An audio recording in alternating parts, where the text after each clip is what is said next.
Hey there, All Blacks fans.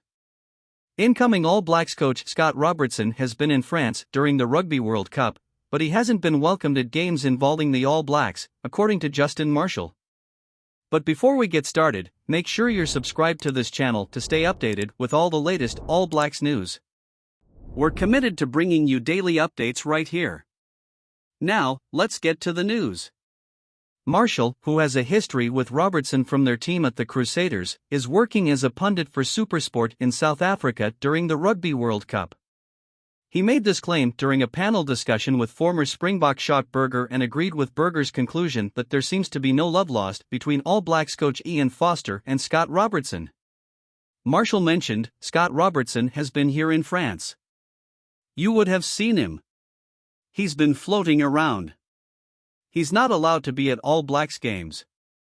They feel he's too big a distraction to the current players. All of a sudden they might want to chat to him or might want to impress him. So Ian Foster said to him, he's not being allowed at All Blacks games. Burger expressed his surprise at this situation, and Marshall commented, I know. We help each other. While Robertson has been spotted by cameramen at some pool games involving other teams like Fiji, he has generally kept a low profile in France. He has not conducted any interviews, as he observes the rugby and attempts to stay under the radar. This revelation by Marshall puts the transition from Foster to Robertson back in the spotlight, as Foster was frustrated with the process that saw Robertson appointed as the All Blacks coach before the Rugby World Cup. Foster viewed this as destabilizing for the All Blacks.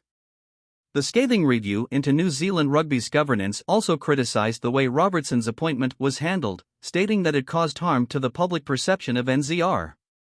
So, what are your thoughts on Scott Robertson not being able to be present with the All Blacks during this time? Share your opinions in the comments below, as your input matters to the All Blacks community. Stay tuned for more updates, as I'll be back soon with more news and insights. And don't forget to subscribe to our channel for all the latest All Blacks updates.